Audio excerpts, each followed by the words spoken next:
Good evening. Thank you so much, everyone, for being on tonight. This is our second White Dudes for Harris organizing call. As I mentioned at the first one, I'll do this every single time from now until Election Day. We're doing these because we want to give folks a space to get into action.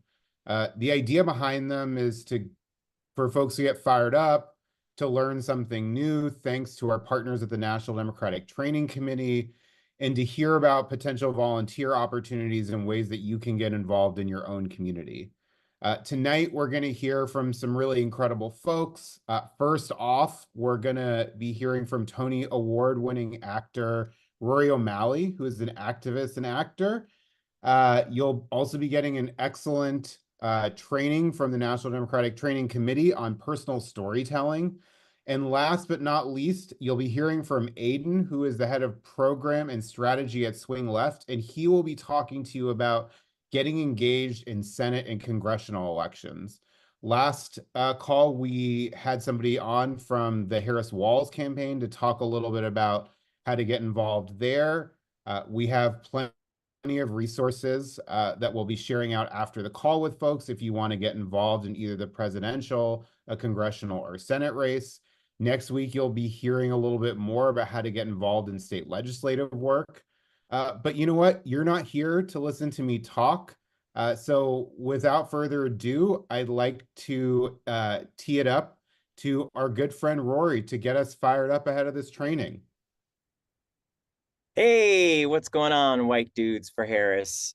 Thank you, Ross. I'm really, really honored to be here. I have just been so proud to be a part of this movement and specifically with the White Dudes for Harris. This is so thrilling and it's so wonderful that you're all here to volunteer your time and do something and show up. Um, I just wanted to say that I have been volunteering in this way for about a decade. Well, over that, really, from 2008, the Obama campaign is really when I said, I can't just sit on the sidelines. I have to jump in. That was the last time I think that we all felt this kind of momentum and movement and this pull for us to do something, right? And not just watch from the sidelines. And it can be really scary. It can be really daunting because you don't necessarily know what that means.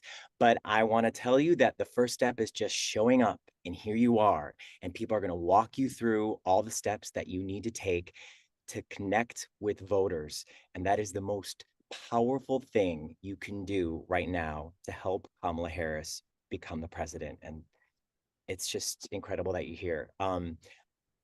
I have been on hundreds and hundreds of phone calls with people all over the country about from elections to different ballot initiatives.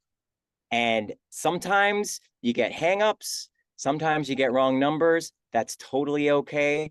No one is really ever mean to you other than just hanging up on you. So don't be afraid of that. That's part of this process.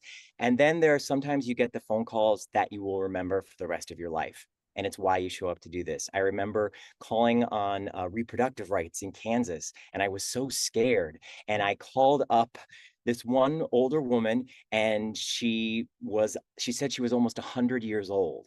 And I thought, oh my gosh, she's probably doesn't want to talk to me about reproductive rights.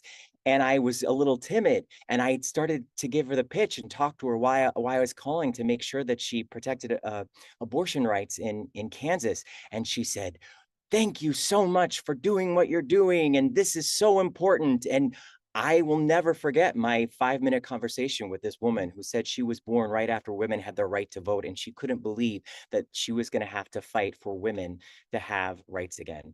And that is something that will stay with me for the rest of my life. And I promise you that if you make enough phone calls, you won't just have hangups and wrong numbers. You will have connections with voters who are going to be so grateful that you're making those connections, and that you're going to find people who are not thinking about politics every hour of the day and who are not aware of every single moment of this campaign. You'll be shocked because I know that you are probably just like me and that you are thinking about this every minute of the day. But this is a really wonderful thing that you're doing. You're in such good hands. If you need anything, just ask. And like I said, the first part is showing up. And now you have wonderful, talented people who are going to walk you through all the steps. So let's go elect Kamala to be our next president, guys. White dudes. Thanks so much, Rory. As he said very eloquently, the first step is showing up, and you're here. With that, I want to introduce Chuck Cook from the National Democratic Training Committee. He is going to be delivering us an excellent presentation on personal storytelling and why that's so important as you get out there and have conversations with voters. And with that, I'll kick it to you, Chuck. Thank you, sir. Appreciate it. If you guys are ready, I'm going to share my screen now. We'll just jump right into this training. Let's start out first with the NDTC. If you guys are not familiar, I'm sure you run the training before, but if you're not, the National Democratic Training Committee, we train Democrats for free. If you haven't been to the website, we ask that you do. Traindemocrats.org. We're at TrainDems, hashtag TrainDems if you're tweeting about us or any other kind of social. We have 4 or 5 years now of material on the back end with with all of the trainings that we've done in the past, plus more information you can find out about how to run these campaigns, work on campaigns, or volunteer for those campaigns. So with that, let's jump into how do we connect with voters through personal stories.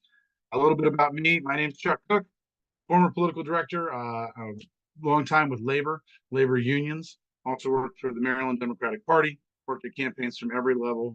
I'm glad that Rory brought up 2008. That was my first election where I jumped in as well before I made it a full-time career to work in this field. So I love working on field, which is knocking doors, making phone calls, like he said, and talking to voters directly. It's one of my favorite parts of campaigning. That's my information below if you have any questions or if you want to ask anything about particular campaigns. Let's jump forward and look at our Get Out the Vote training series. So what's happening today? We're going to talk about how to connect with voters through personal stories and tips for effective. Hold on real quick. Tips for next week is going to be creating effective digital call to action. 3 is tips for effective door-to-door canvassing.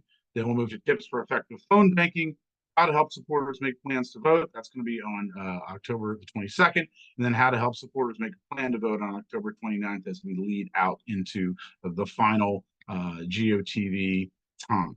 So what are our learning objectives today? We want to use the story of self framework to motivate others to take action. And I'm going to go through what that framework looked like and what we're doing in motivation and actually turning someone's interest, maybe it's a side interest, maybe it's something that's more on fire, turning that into actual action. And that's the important part. We do have an icebreaker here for you guys if you want to start putting comments in the chat and YouTube. What do you think why do you think stories and storytelling are so important to organizers and political campaigns?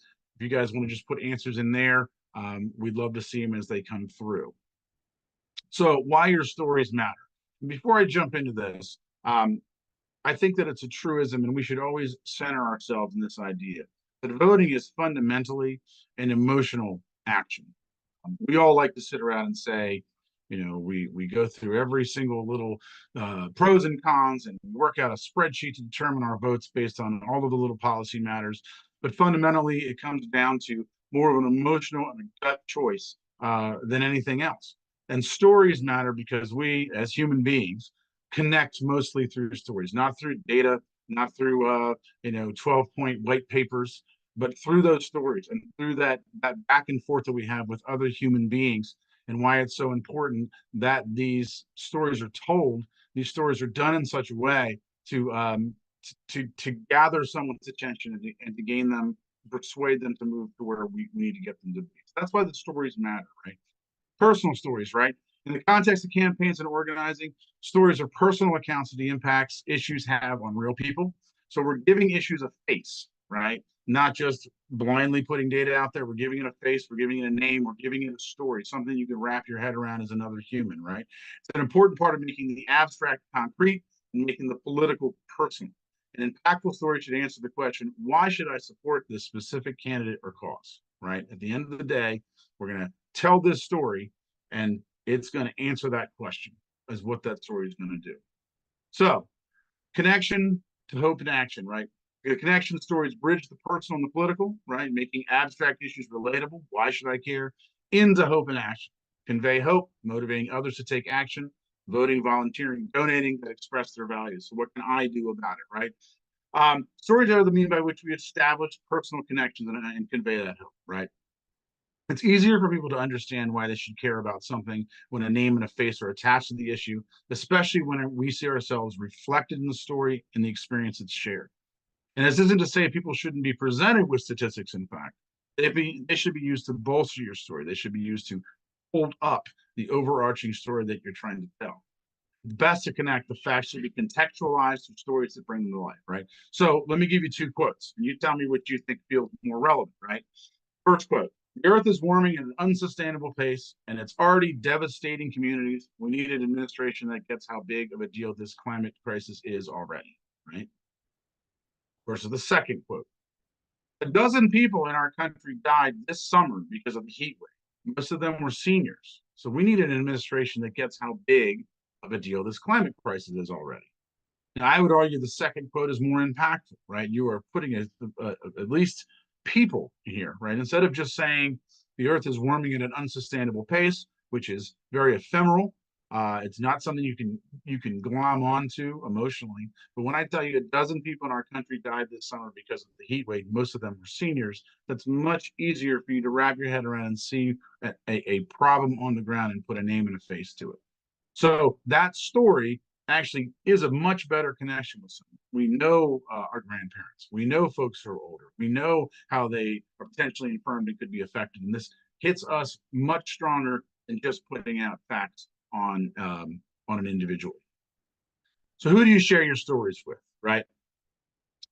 Personal stories are most effective at establishing connections and motivating action when they come from a known, trusted source. So think back to our conversation last week about how much more likely we are to take action when the call to act comes from someone within our existing networks, right? Take a broad view of who constitutes your extended network. That are people from your address book, email, social media accounts. Now, they're going to be a little bit further away from you than close friends and relatives, right? Maybe neighbors that you speak to on a regular basis, but think of them as in those groups. Organizations like alumni, book clubs, different social organizations you belong to. Pick up basketball league, any of your partner's friends or friends of friends, right? In our first session, a couple of people asked about reaching out to and persuading people who deeply disagree on core issues. And honestly, I'll tell you, I don't think it's worth the time and energy investment on your part. We have 42 days left, 41 days and a wake up, as my governor likes to say. We have 42 days left until the election. So the time to try to change people's minds that you fundamentally disagree on core issues is probably not right now. You might want to spend more time investing in folks that are on the edge, on haven't made up their mind, or closer to where you are, but you need to compel them to give in to that final last reason to vote. So I don't want to say that we don't want to talk to folks who we deeply disagree on core issues. We do.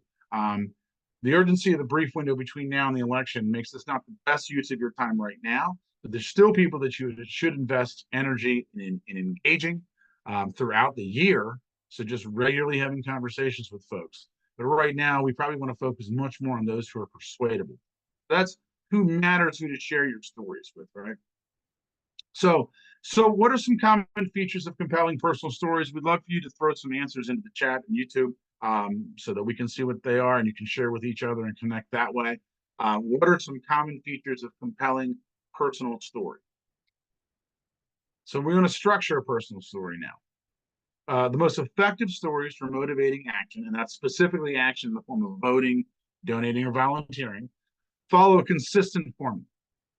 So first, let's learn the framework for making political stories relatable and powerful to audiences. Then we'll apply the 4-step formula to think about your own stories and how you might use them to connect with and motivate the people in your life. And we'll go through those 4 steps.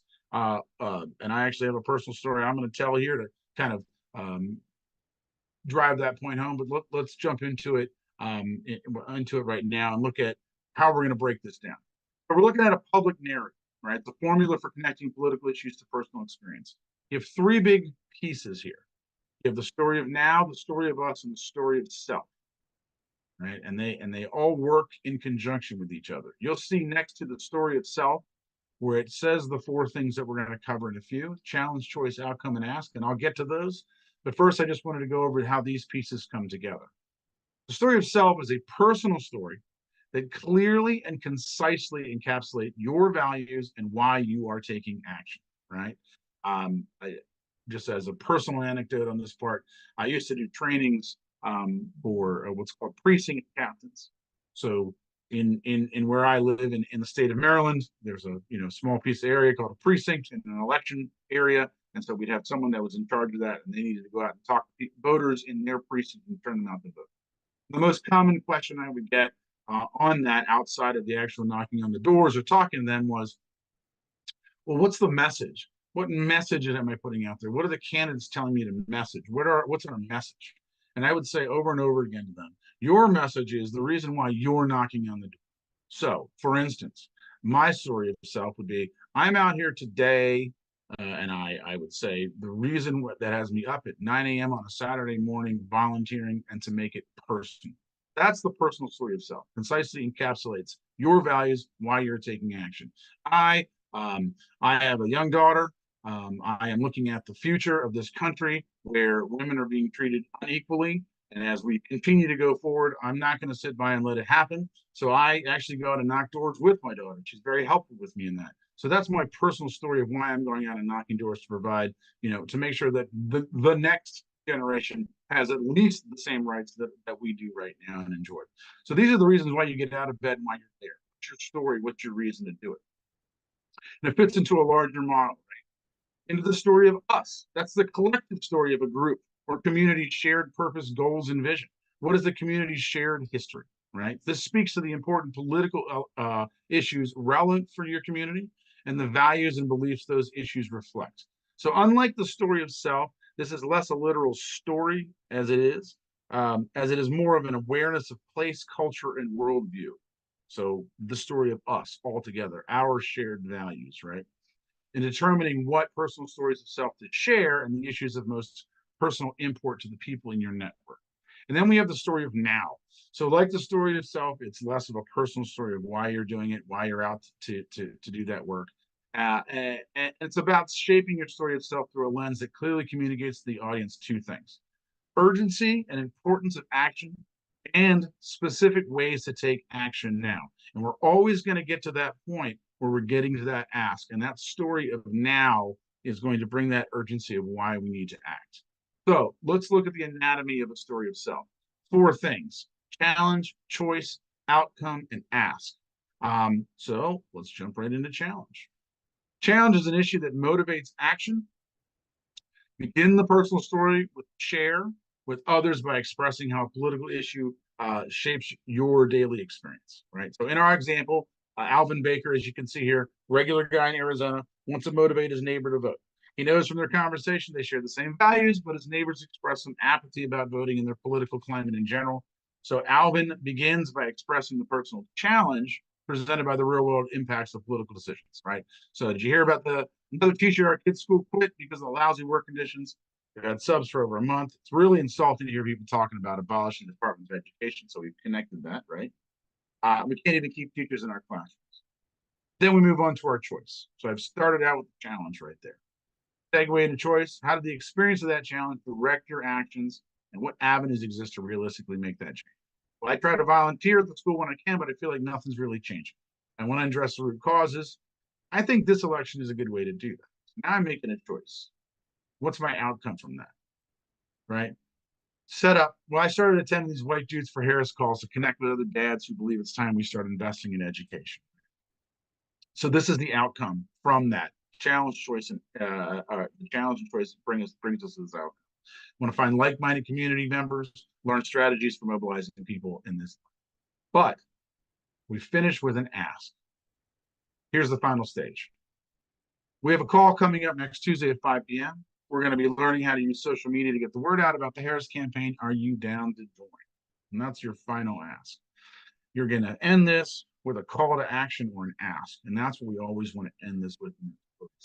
Challenge, your choice, your outcome, your ask, right?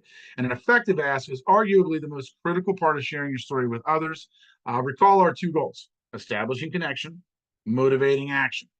Our challenge, choice, and outcome serve to build the connection, and our well-crafted ask is the means by which we invite the action. So focus on your clear asks, right? Make a plan. Do you know where your polling location is and when you're going to vote? It's incredibly important when we are actually when we get to that stage, making a plan, that we are talking through that process. That is a clear ask, right? Do you know where your polling location when you're going to vote? Walk them through that. Join you for volunteering. This is another example. Will you join me canvassing this Saturday at 1 p.m. in Bridgeview? And I sometimes will word it a little bit differently so they can't give me a no. I do what's called the cascade of asks, right? You start up here and you move down slowly. You say, hey, we've got some opportunities to make some canvassing this Saturday at 10 a.m. and 2 p.m. Which one would you like to go to? And that puts the ball firmly in their court. You're assuming they're going to say yes, and you let them determine the 10 or 2. They can't do it that way. Well, we're also doing it on Sunday, and here's our times. Really go down the cascade of asks. Or vote triple. Can you text 3 people in your contacts and remind them to vote? Right now, obviously not you vote triple, but you're tripling your vote by asking folks, hey, can you also reach out to other people? So that's a magnifying effect, right? But focus on clear asks that you can get a clear answer to, and you want an outcome to come from.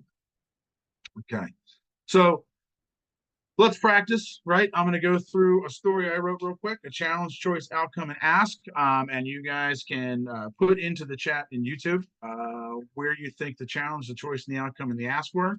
Spoiler alert, I'm going to actually announce them as well while I'm doing it, just so we're clear where everything is. But this is how I'd start this conversation. Hey, did you hear about that county council bringing up a bill that bans certain books in our school? I can't think of something more un-American than book banning by our county council. So I've been reading about this council trying to pass other things like this that undermine who we are as a country, what we're all about. And I know the presidential race is super important, but I think we need to focus on these local races too and talk with our neighbors about it. So that's my choice, right? Challenge was the book banning. My choice is, I think this is what we need to do. And my outcome, I signed up for the email list for one of the candidates who's challenging one of these book banners. And I went to one of the organizing meetings, and it's been really interesting and informative to find out exactly what they're about and even bigger issues that they could be involved in. So talking to this person that's a little bit on the fence, right? And then I finished with my ask. We have a meeting this Thursday night. I'd love if you came and joined us. I can even come and pick you up. I know we don't want this kind of nonsense to continue on our council. Can you come up? So I've got my challenge. You hear about this book ban. I've got my choice. I've been reading up more about this, and I really think that we could get more involved in these local races and turn it over. What's my outcome? Well, I signed up through an email. I went to a meeting. I think it's pretty cool. And now my ask is, I'd like you to come with me to the next one. We can learn more about this race and how we can get involved. We can stop this from happening on our county council. So that's your challenge, your choice, your outcome, and ask in that story right there, right? So I want you to think about that as you're crafting your own personal stories when you're talking to voters as well. So tailoring personal stories. Remember, different aspects of the same story may need to be emphasized to best connect with different audiences. So just like a personal story appeals to a voter in different ways, emotions, logic, your own credibility, the focal point of the story itself may be emphasized for unique audiences, right? So while sharing a story, keep in mind how the audience interacts with the topic that's being discussed. Each element is interconnected, leads to clearer, more convincing stories. In this illustration, you see the rhetorical triangle here. You've got the topic of the issue, the audience, the candidate, the party, right? How they come together. Each part matters equally. So using this framework, let's explore down an audience and the topic and the impact how the conversation takes place. Example, if the why is related to equitable public education, how that's discussed and how the story is chosen to illustrate it will be different in tone, context, how you emphasize it, the vocabulary that you use, depending on whether you're addressing like an AFT member. And for those of you who don't know, that's the American Federation of Teachers, one of our 2 big teachers unions in America. AFT member teachers, or are we talking to volunteers, donors, or persuadable voters? So we need to make sure we tailor our personal stories, what's commonly referred to as code switching, knowing who our audience is, and being able to have those conversations in an effective manner. So I've got a questions tab up here too. I don't know if there are any questions that are coming in from the folks on our team, but I'll keep the chat up looking for that. I did want to talk about our key takeaways from here. Takeaway number 1, Personal stories are the best means of establishing connection, motivating others to action. Again, voting is an emotional act, no matter how we want to think of it. Otherwise, it very much is. We are humans, we are mammals, we are social creatures.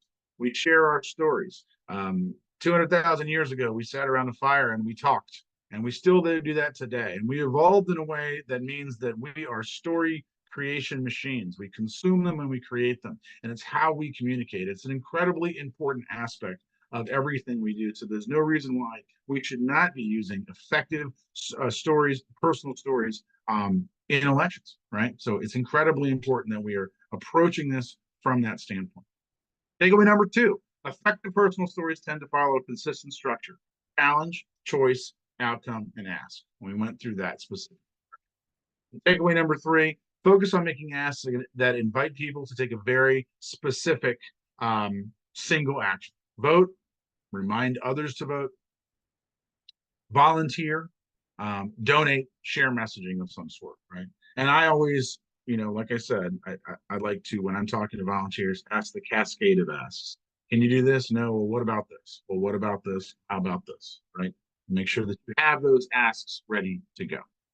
So from that, I'd ask, you tell us what you think. We have a trainer evaluation code in there. We have a QR code. You can scan that and complete a brief survey. And if you have more questions, you can email directed to live training at traindemocrats.org. Again, live training at traindemocrats.org. If you have not signed up for an account at traindemocrats.org, we would ask that you do, especially if you're thinking about volunteering, helping a candidate, or looking at running yourself. It's a great opportunity to get as much training as possible on everything from field to fundraising to messaging to digital to campaign management, everything that you could possibly think of, all in one place under the NDPs. So we're going to look at next week, I believe joining us next week. Learn how to engage your online networks and motivate them to take actions like voting and volunteering. That's going to be next week's one. So a viewer asks, do you mention Project 2025 specifically or stick to aspects and pieces of policy? I find it hard to introduce people to the whole threat and all of the evidence without sounding tinfoily. Yeah, so that's a great question. Agreed. I believe in taking one aspect of it, right, and saying, this is an issue that is coming up that Donald Trump and J.D. Vance want to push. This is part of Project 2025. Don't try to take it all in its entirety. I just like to take one of the crazy things that's in there and highlight that, right? Because you're right. I think that if you do try to go at it all at once, sometimes it does come across a little oily. It's good to get into specifics. And again, remember, specifics lets you do what? Tell a story, put a name and a face to it, right? So it's again incredibly important, I think, to keep it as specific as you can, and to be able to tell it in a way that there's a story. So that's it for me. I want to thank you guys so much. I want to thank White Juice for Harris having me on here. I did bring my Smith Island fishing tournament hat just because I wanted to be as white dude as I could right now. So I appreciate the time. And thank you so much. I'm going to stop sharing my screen now. Thank you guys. Awesome. Thank you so much, Chuck. We really, really appreciate you being on, and it's really great to have this partnership with the National Democratic Training Committee. For folks who are interested in getting involved and want to get more information on how to get involved, how to volunteer for the presidential, congressional, Senate, state legislative, how to volunteer in your local community, there's a little QR code. So all you have to do is pop open your phone camera, click the little link that pops up. It will direct you to a form. And once you fill that out, you will get more information about how to get involved in your local community. And with that, I'd like to introduce another one of our partners, Aiden, who is with Swing Left. He is here to talk to us a little bit about how to volunteer, getting involved, especially at the congressional and Senate level, because last week we talked a little bit about the presidential. We're trying to go all the way up and down the ballot because we know how important it is, not just for folks to volunteer and donate to Vice President Harris, but also to work for your local Senate races, your local congressional races, and also your state legislative, and honestly, city council, school board, county commission races. In my full-time job, I work at an organization called Run for Something, and we work with state and local candidates. And so this issue of working up and down the ballot is near and dear to my heart. And with that, I will kick it over to Aiden to introduce himself, swing left, and talk a little bit more about how to get involved. Amazing. Thank you very much, Ross. Very happy to be on with all of you. Hi, everyone. My name is Adine Lenchner, and I'm the head of program and strategy at Swing Left and at Vote Forward. I'm really excited to be talking to you tonight because I know how important it is we organize together. I'm a born and raised New Yorker, and I'm in this fight this year because of how important it is that we elect, real brave leaders that are eager to take on the issues that affect me and my family, advocating for affordable health care, good jobs for people like me and my family, doing something about the scourge of gun violence and building a fairer country for everyone. And you're all on this call because you know how critical this election is. You care about making a real impact in it, and you're the kind of people that want to make a real difference. So I'm going to plug this link several times tonight, but if you just go to swingleft.org/white dudes for Harris, you're going to find a really helpful tool to be able to plug in. Just enter your zip code and you'll see lots of ways to engage in the election up and down the ballot. So feel free to pull that up as I'm talking. But I want to do two things tonight. The first is I'm going to tell you a little bit about Swing Left, what we do, and then I'm going to talk to you about how you can really get engaged, make a difference, and use your newfound skills of talking about your personal story. So Swing Left launched in 2017, and our mission has really been very simple. We make it easier for people to invest their time, their money in the most competitive elections to help Democrats win the balance of power today and investing in elections in the future. We think our superpower is in finding people outside of the political process or those disillusioned by it, and helping to keep them engaged year after year, cycle after cycle, to win Democratic majorities and to protect our democracy. We don't engage in Democratic primaries.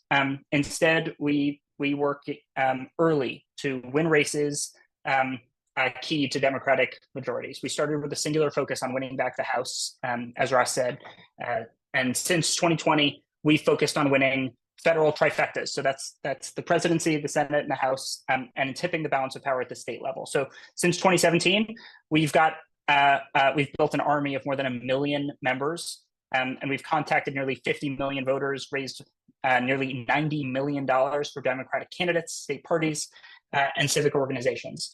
And again, you all know this, but these majorities are hugely important in getting anything done in Washington. For Kamala Harris and Tim Walz to enact an agenda for the American people, we have to elect Democratic majorities in the House and in the Senate. For them to hold the powers to appoint everything from cabinet secretaries to judicial nominees without Republican obstruction, Democrats need to maintain control of the Senate. We all remember what happened when Barack Obama nominated Merrick Garland to the Supreme Court, and Mitch McConnell could just block it from happening because of a GOP-controlled Senate. So we really have to fight for a future President Harris's power to make policy, choose personnel, appoint judges, and the House will control committees that shape and draft legislation. Have the ability to bring bills out of committee to the floor, and control the purse strings of the government. And so we really have to win back the House. Now I want to talk to you about Swing Left and how you can actually and leave you with a request. I want everyone on this call to come off this call ready to talk to voters, get involved, make a difference. And again, all you got to do is go to swingleft.org/white dudes for Harris to be able to sign up. So we focus on 12 states. We call them our super states. So that's Arizona, Georgia, Michigan, Nevada, New Hampshire, North Carolina, Pennsylvania, and Wisconsin. That's our presidential swing states that also include an additional target on the federal or state level race. We also focus on Montana and Ohio, states key to a U.S. majority, and California and New York, states that are really key to winning back the U.S. House majority. And we're focusing our efforts really on two tactics that we know win elections. That's raising money for competitive candidates, and that's engaging voters in key states and swing districts from wherever you are. So what can you actually do? This is where Swing Left comes in. Again, you go to this tool, and all you have to do is plug in your zip code. And there you're going to be directed to the most critical races on the congressional level, the senatorial level, and yes, be able to make a difference on the presidential and the local level. We often talk in campaigns about a high tide raises all ships, right? By turning out folks to vote, this is going to benefit Democrats up and down the ticket. And again, on our website, you can engage in the election in a way that feels best for you. You can knock on doors, have a face-to-face conversation with voters in key battleground states and districts. We're canvassing every weekend between now and Election Day, but especially during our weekends of action. So that's October 5th and 6th. That's October 26th and 27th. And that's that last weekend of the election where we know those conversations really make a huge difference. So when you sign up on Swing Left, we'll let you know about those opportunities. Make sure we keep you posted about canvassing events that are coming up in your community. And again, this is shown over and over again by the research that the biggest way to make a difference is by talking to folks face-to-face, person-to-person, actually talking about the issues and why it's so important. We also know we need to make millions of calls into targeted districts to have live conversations with voters. So we're organizing large phone banks regularly between now and Election Day, where we'll be prioritizing critical states, districts that are hard to canvass or that have less canvassing potential. And then lastly, we're going to be writing and mailing a ton of vote forward letters. You can find those on our website as well, but we're writing more than 10 million personalized letters to voters in key states and districts. And then we're going to mail them between October 1st and October 29th that we're calling the Big Send. So there you can just go to voteforwardfwd.org/swingleft to start writing. That's vote fwd.org/swingleft to start writing. So look, over and over again, when we talk to campaigns, this is what they tell us. The biggest way to make a difference is by actually talking to folks in these important races, talking to folks about the issues that are important to them. And when you do it, you're helping them navigate a complicated and almost intentionally opaque political process. You're talking to them about the critical elections and the issues facing you and your family and why you're engaged in the campaign, and you're helping them to make a plan to vote. So all you got to do, again, is just go sign up, and we're going to walk you through and hold your hand every step of the process to make sure that you can get engaged in the election. So for the last time, because I've been practicing my hard ask, thanks very much to Chuck. Just swingleft.org/whitedudesforharris. I really hope everyone is able to go and sign up and connect to the campaign local to you. So lastly, I just want to say thank you. Truly, I can't express how proud and grateful I am to be on this call with all of you that know how important it is to be engaged, continuing this fight for our democracy, for a better, stronger country. And I'm really excited to see you all out there in the States, talking to folks and really making a difference in the election. So thanks very much. And Ross, back to you. Thank you so much for being on. The work that y'all are doing is so important. Have been following along in the chat. We dropped all the links in there for folks to be able to sign up. Saw a lot of people in there talking about letter writing. That's great. Knocking on doors is also great. At the end of this call, probably tomorrow morning or afternoon, you will get a follow-up email from us with all of the information that's been shared on this from the National Democratic Training Committee, from Swing Left, and you'll get some additional resources from White Dudes for Harris on volunteering in your local communities. With that, that's our program for tonight. We're running a little bit early, which is not something that I think any of us often say, certainly not me. And I want to say thank you. Thank you for making this community really special. Thank you for showing up to do the really hard work to protect our democracy. And thank you to all of our speakers that have gone tonight and last week. We will be doing this again, same time, same place next week. Next Tuesday at 8 p.m. We will be here doing this every Tuesday at 8 p.m. Eastern from now until the week before Election Day. And if you are interested in volunteering, getting more information on all of this, because we're doing this on a YouTube Live, if you didn't sign up already through the Mobilize link, please go to the QR code that is on the screen. You can pop open your cell phone camera, scan it, fill out the form to make sure we have your information so we can get you all of these really important, awesome resources. And with that, I will close this out. Thank you again for being on tonight. Thank you for all that you're currently doing. Thank you for all that you're going to do. And we'll see you same time, same place next week. Thanks so much, y'all. Really appreciate it.